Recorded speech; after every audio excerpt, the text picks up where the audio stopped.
अस्सलाम वालेकुम दोस्तों, क्या आप जानते हैं कि काल की अवतार कौन है? भारत में पब्लिश होने वाली किताब काल की अवतार ने दुनिया भर में हलचल मचा रखी है। एक तारीख दान के मजहबी मकाले को दोबारा से बहुत ज्यादा शोहरत मिली है और ये मुस्लिम दुनिया में एक बार फिर से मशहूर है। इस किताब में यह बताया गया है काल की अवतार में कि हिंदुओं की मजहबी किताबों में जिस काल की अवतार का तस्करा मिलता है वो आखिरी रसूल मोहम्मद सल्लल्लाहु अलैहि वसल्लम बिन अब्दुल्ला ही है। इस किताब का राइटर, ऑथर, मुसन्निफ अगर कोई मुसलमान होता तो याद रखिए दोस्तों, तो अब तक वो जेल में होता और इस किताब पर पाबंदी लग चुकी होती। मगर इसके राइटर, मुसन्निफ पंडित वेद प्रकाश एक बर्मन हिंदू हैं और वो इलाहाबाद यूनिवर्सिटी से वाबस्ता हैं। वो संस्कृत जुबान के एक्सपर्ट और मारूफ रिसर्चर और स्कॉलर हैं। पंडित वेद प्रकाश ने काल की अवतार की बाबत अपनी इस तहकीक को, अपनी रिसर्च को मुल्क के 8 मशहूर और मारूफ रिसर्चर पंडितों के सामने पेश किया था जो अपने शोबों में मुस्तनद गर्दाने जाते हैं। उन पंडितों ने किताब के बगौर स्टडी करने और उसके बाद रिसर्च करने पर यह एक्सेप्ट किया है और तस्लीम किया है कि किताब में पेश किए हवाले जात मुस्तनद और बिल्कुल दुरुस्त हैं।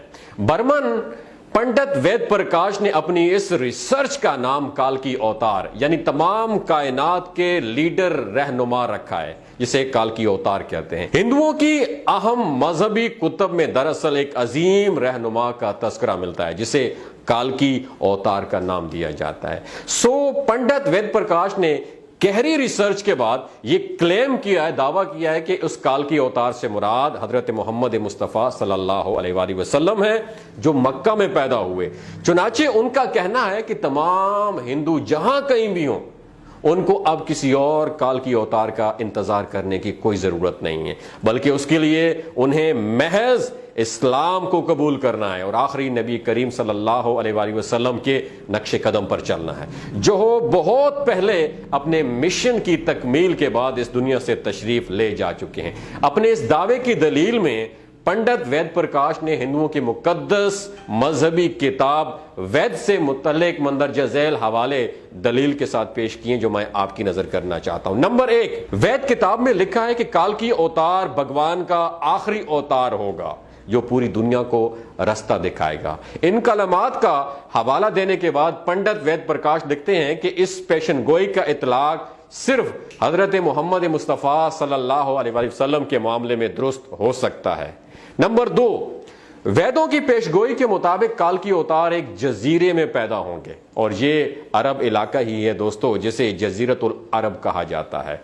नंबर 3, मुकद्दस किताब वेद में लिखा है कि काल की अवतार के वालिद का नाम वष्णु भगत और वालिदा का नाम सोमानव होगा, जबकि संस्कृत जुबान में वष्णु अल्लाह के मानों में इस्तेमाल होता है और भगत के मानी गुलाम और बंदे के हैं। चुनाचे अरबी जुबान में वष्णु भगत का मतलब अल्लाह का बंदा यानी अब्दुल्ला हुआ और संस्कृत में सोमानव का मतलब अमन है जो कि अरबी जुबान में आमना होगा और आखिरी रसूल सल्लल्लाहु अलैहि वसल्लम के वालिद का नाम अब्दुल्ला और वालिदा का नाम आमना ही है। नंबर 4, वेद किताब में लिखा है कि काल की अवतार जैतून और खजूर इस्तेमाल करेगा और वो अपने कौलो करार में सच्चा और दयानतदार होगा और ये दोनों फल याद रखिए दोस्तों हजूर अकरम सल्लल्लाहु अलैहि वसल्लम को मरगूब थे यानी बहुत पसंद थे, जबकि आप सच्चाई और दयानतदारी में तो इस हद तक मारूफ थे कि मक्का में मोहम्मद सल्लल्लाहु अलैहि वसल्लम के लिए सादिक और अमीन के लक़ब इस्तेमाल किए जाते थे। 5वीं बात, वेद के मुताबिक काल की अवतार अपनी सरजमीन के मुअज़्ज़ज़ खानदानों में से होगा और यह भी मोहम्मद सल्लल्लाहु अलैहि वसल्लम के बारे में सच साबित होता है कि आप कुरैश के मुअज़्ज़ज़ कबीले में से थे जिसकी पूरी अरब में इज्जत और शाम और इराक में पहचान थी। नंबर 6, वो कहते हैं कि हमारी किताब कहती है कि भगवान काल की अवतार को अपने खसूसी कासिद मैसेंजर के जरिए एक गार में पढ़ाएगा यानी मैसेज देगा। इस मामले में ये बात भी दुरुस्त है कि मोहम्मद सल्लल्लाहु अलैहि वसल्लम मक्का की वो वाहिद शख्सियत थे जिन्हें अल्लाह ताला ने गारे हिरा में अपने खास फरिश्ते हजरत जिब्राइल अलैहिस्सलाम के जरिए तालीम दी। नंबर 7, हमारे बुनियादी अकीदे के मुताबिक भगवान काल की अवतार को एक तेज तरीन گھوڑا عطا فرمائے گا جس پر سوار ہو کر وہ زمین اور 7 آسمانوں کی سیر کر کے آئے گا. اور محمد صلی اللہ علیہ وآلہ وسلم کا براق پر معراج کا سفر اس پیشن گوئی کو سچ ثابت کر کے اس بات کو بھی درست ثابت کرتا ہے. نمبر 8 نیز اس میں یہ بھی لکھا ہے کہ ہمیں یقین ہے کہ بھگوان کالکی اوتار کی بہت ہیلپ مدد کرے گا اور اسے بہت زیادہ قوت، پاور، طاقت عطا کرے گا. اور ہم یہ جانتے ہیں دوستو کہ جنگ بدر میں اللہ نے محمد صلی اللہ علیہ وآلہ وسلم کی فرشتوں سے مدد فرمائی تھی. نمبر 9 ہماری ساری مذہبی کتابوں کے مطابق یہ پیشگوئی ملتی ہے کہ کالکی اوتار گھڑ سواری، تیر اندازی اور تلوار زنی میں ایکسپرٹ ہوگا، ماہر ہوگا.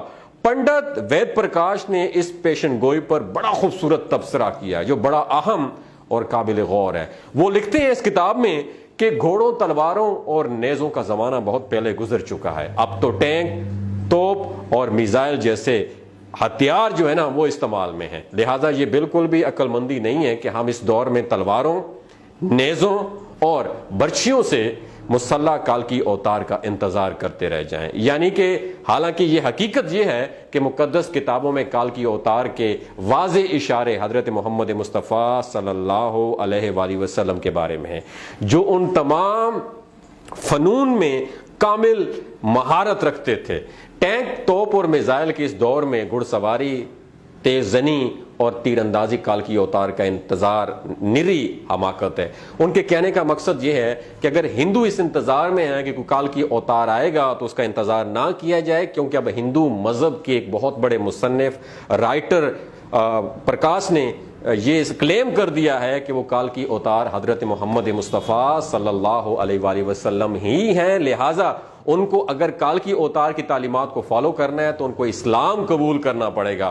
میری تمام مسلمان بھائیوں سے ریکویسٹ ہے کہ اس ویڈیو کو پوری دنیا میں آپ جو ہے نا زیادہ سے زیادہ شیئر کریں تاکہ ہندوؤں کو بھی سمجھ آئے کہ اصل جو رستہ ہے، حق کا رستہ ہے، سچ کا رستہ ہے، وہ اسلام کا رستہ ہے. اسلام قبول کریں اور اسلام کی تعلیمات پر عمل کریں اور کالکی اوتار کا انتظار اس دنیا میں بالکل مت کریں، کیونکہ آپ نبی کریم صلی اللہ علیہ وآلہ وسلم وہی کالکی اوتار تھے جو کہ ہندوؤں کی کتاب میں بھی لکھا جا چکا ہے، بس صرف ماننے سے انکاری ہیں. اگر اپنے مذہب کو آپ دل سے ایکسیپٹ کرتے ہیں تو آپ کو اسلام کو دل سے ایکسیپٹ کرنا پڑے گا کہ کالکی اوتار نبی کریم صلی اللہ علیہ وآلہ وسلم ہی تھے. اپنا اور اپنے ساتھ جڑے رشتوں کا خیال رکھیے گا اور اس ویڈیو کو زیادہ سے زیادہ شیئر کیجیے گا.